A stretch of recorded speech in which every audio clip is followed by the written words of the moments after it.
Hello दोस्तों। आज हम देखते हैं कि जो बारिश के मौसम होते हैं उनमें क्या क्या बीमारियां हो सकती है। क्योंकि जो बारिश का मौसम होता है उसमें कुछ जीव जंतुओं के ब्रीडिंग सीजन भी होते हैं जिसमें वो अंडे देते हैं। अगर वो अंडे हम साग सब्जियों के साथ है पानी के साथ में खा लिए या पी लिए तो हमारी बॉडी में भी इफ़ेक्ट कर सकते हैं।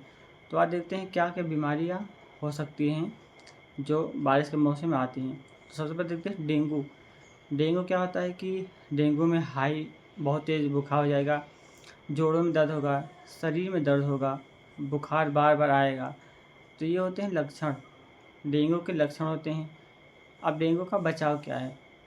डेंगू मच्छरों से फैलता है, तो हमें क्या करना है कि मच्छरों को दूर रखना है। तो साफ़ सफाई ज़रूरी है, पानी को इकट्ठा ना होने दें। जो बारिश के पानी होते हैं इनको इकट्ठा ना होने दें। जितना ये इकट्ठा होंगे उतना ही जो मच्छर होते हैं वो उनमें पनपेंगे, उनके अंडे उसमें पनपेंगे। तो जो पानी है उसको इकट्ठा ना होने दें। आसपास की जो जगह होती है उसको साफ़ रखें, घर को साफ़ रखें, क्लीन रखें। तो ये हो गया बचाव। अब देखते हैं मलेरिया। मलेरिया में क्या होता है कि ये भी मच्छर के काटने से ही होता है, लेकिन इसमें क्या होता है कि बार बार बुखार आता है, रिपीटेटिव बुखार। 3 दिन बुखार आएगा, उसके बाद आराम मिलेगा, उसके बाद फिर से बुखार आएगा। तो ये है लक्षण कि बार बार बुखार आएगा, कमज़ोरी फील होगी, कोई काम करने का मन नहीं करेगा, भूख नहीं लगेगी। तो ये हो गया लक्षण। बचाव वही होते हैं कि मच्छरदानी का उपयोग करें, घर में सोने समय मच्छरदानी का उपयोग करें, मॉस्क्वीटो रिपेलेंट का यूज़ कर सकते हैं, घरों में पानी इकट्ठा ना होने दें, तालाबों में जो आसपास के एरिया हैं उनको साफ़ रखें, टायर में कूड़ा जो कचरे होते हैं उसको साफ़ रखें। जो बरसात के पानी होते हैं, कूलर जो होता है उसको नियमित रूप से साफ़ करते रहें, जैसे उनके जो अंडे हैं वो उन पे ना पनपें। ये हो गया बचाव। अब देखते हैं चिकनगुनिया। जो चिकनगुनिया होता है यह भी मच्छर के काटने से होता है। तो इनमें भी बरसात के जो मौसम होते हैं इनमें पानी को इकट्ठा ना होने दें। जो घरों में जो यूज़ होते हैं जैसे कूलर, फ्रिज हो गया, तो इसको साफ़ करते रहें, कूलर के साफ़ करते रहें, पानी को इकट्ठा ना होने दें, घर को साफ़ करते रहें और फुल आस्तीन के कपड़े पहनें। डेंगू, मलेरिया, चिकनगुनिया ये मच्छर के काटने से होते हैं।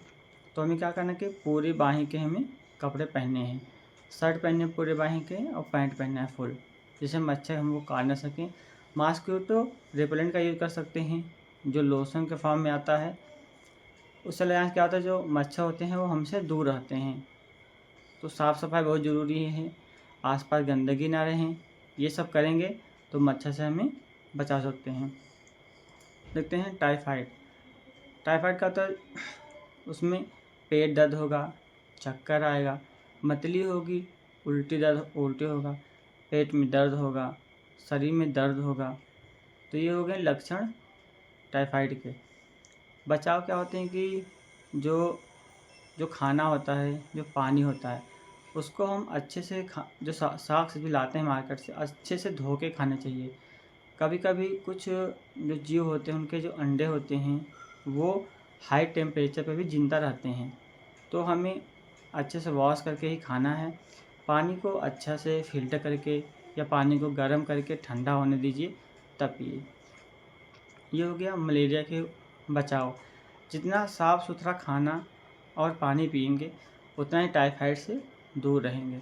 अगर टाइफाइड की ज़्यादा गंभीर बीमारी हो रही है, आपको आराम नहीं मिल रहा है, तो आप डॉक्टर से सलाह लीजिए कि टाइफाइड चेक कराइए, टाइफाइड है या नहीं है। क्योंकि ये सैल्मोनेला टाइफस होता है, तो बार बार हमें चेक करवाना है। चेक करवाने के बाद में जो रिजल्ट आ रहा है, जो डॉक्टर हमें दवा दे रहे हैं उसी को हम दवा यूज करेंगे, जिससे हमें टाइफाइड में आराम मिले। देखते हैं फूड पॉइजनिंग। क्या होता है जो बारिश का मौसम होता है उसमें विभिन्न प्रकार की साग सब्जियाँ आती रहती हैं। बरसात के मौसम में बीमारी भी आती हैं, साग सब्जी आती हैं, बीमारियाँ भी आती हैं। तो कभी कभी क्या होता है कि हम खाना खा लेते हैं, पेट भरा है, कुछ अगर अच्छा हम देखें कि ये खाना हमें पसंद है तो उसको हम और खा लेते हैं। तो ओवरडोज नहीं खाना है, अच्छी साग सब्जियाँ खाना है, बासी खाना नहीं खाना है आपको। आपको स्टोर हुआ जो घर में स्टोर रखते हैं, स्टोर करके नहीं खाना है, साग सब्जी को धुल के खाना है। पेट दर्द हो सकता है, उल्टी हो सकती है, गैस बन सकती है। तो ये सब लक्षण है। बचाव क्या करते हैं कि जो साफ़ सफाई अगर रखेंगे, ताज़ा खाना खाना है, साफ़ पानी पीना है, खुद को भी साफ़ सफाई रखनी है और एक्स्ट्रा फूड नहीं खाना है। जितना हमें लिमिट में खाना हमारी बॉडी को चाहिए आप उतना ही खाइएगा, तो काफ़ी सही रहेंगे। बार बार खाना ना खाएं, एक बार खाना खा लीजिए, फिर 5 घंटे के बाद ही दोबारा खाना खाएं। अगर आप बार बार पेट भर के खाना खा रहे हैं तो इससे बहुत जल्दी फूड पॉइजनिंग के चांस हैं। आप एक बार अच्छे से खा लीजिए, उसके बाद 4 से 5 घंटे के बाद ही खाना खाएं, वही बेहतर है आपके लिए। अब देखते हैं डायरिया। डायरिया का होता है लूज मोशन। डायरिया में क्या होता है कि बार बार दस्त आता है। अगर 3 से 4 बार एक दिन में 3 से 4 बार दस्त आ रहा है तो यह डायरिया के संकेत है। डायरिया में क्या होगी, पतली दस्त होगा, शरीर बहुत कमज़ोर हो जाएगा, उठने की ताकत नहीं रहेगी, कमज़ोरी होगी, शरीर में जो पानी होता है पानी की कमी हो जाएगी। डायरिया जिसे होता है वो पेशेंट बहुत ही शरीर से कमज़ोर हो जाता है, क्योंकि शरीर से एक्सेसिव लॉस ऑफ वाटर हो जाता है, पानी बहुत ज़्यादा मात्रा में निकल जाता है। तो घर में क्या उपाय कर सकते हैं कि ORS ले सकते हैं। अगर ORS रखा हुआ है तो ORS ले सकते हैं हम।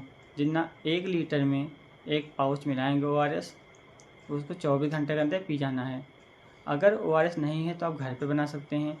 1 लीटर पानी में 6 चम्मच टेबल स्पून नमक लेंगे, 6 टेबल स्पून चीनी लेंगे, हाफ नमक लेंगे, और अगर टेस्ट लेना है तो नींबू डाल सकते हैं।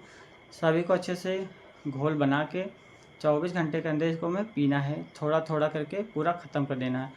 अगर 24 घंटे के बाद ये घोल बचता है तो इसे फेंक देना है, उसे नहीं पीना है। 24 घंटे के बाद हमें दूसरा घोल बनाना है। जितना हम पानी पीते रहेंगे हमारी बॉडी में पानी की कमी ख़त्म होती रहेगी। पानी में जब शरीर में पानी की बढ़ोतरी होगी फिर धीरे धीरे जो हमारा बॉडी है वो स्वस्थ होगा, तो डायरिया से हमें आराम मिलेगा। तो स्वच्छ पानी पीना चाहिए, ORS पिएँ, घर का लिक्विड पिएँ, और खाना मतलब हल्के खाना खाएं, बहुत भारी खाना खाएं, जिससे पेट थोड़ा सही रहेगा, तो फिर आपको जो दस्त से आराम मिलेगा। अगर घर पे दवा है कोई, घर पे अगर लोपरामाइड की दवा आप रखे हैं तो एक दवा ले सकते हैं। अगर तब भी दवा से कंट्रोल नहीं हो रहा है तो फिर आप डॉक्टर की सलाह लीजिए। बार बार एक दवा को मत लीजिए। कोशिश यही है कि डॉक्टर की सलाह के बिना कोई भी दवा लीजिए ही नहीं, क्योंकि उल्टा असर कर सकता है। कहते हैं वायरल फीवर भी आम बात है। पेट दर्द होगा, गले में दर्द होगा, खांसी आएगी, जुकाम होगा, बुखार होगा, ये होते हैं वायरल फीवर के लक्षण। अब बचाव क्या है कि बार बार हमें हाथ धुलना है, हमें हाथ धुल के खाना खाना है। खांसी छींक जैसे अगर आ रहा है तो मुंह को हम ऐसे ढक लेंगे, मुंह ढक लेंगे, नाक ढक लेंगे, अगर कोई रुमाल है तो उससे मुंह ढक लेंगे, जिससे हमारे जो वायरस होते हैं वो हमें ड्रॉपलेट फॉर्म के रूप में बाहर निकलते हैं और किसी अन्य लोग को ये बीमारी ना हो। अब देखते हैं कंजक्टिवाइटिस, आँखों का लाल होना। तो इसमें क्या कहते हैं, आँखों का लाल हो जाता है, आँखों के जो पीछे होता है, आँखों पीछे दर्द होता है, बुखार हो जाता है इसमें। तो ये सब प्रॉब्लम, आँखों में जलन, धुंधला टाइप का दिखाई देना और लालपन होना, ये सब आम बीमारी। इसके बचाव क्या करेंगे, डॉक्टर की सलाह से तुरंत डॉक्टर को दिखाएंगे, क्योंकि आई ड्रॉप फालतू का नहीं ले सकते हैं। जो डॉक्टर बताएगा वही हम आई ड्रॉप लेंगे।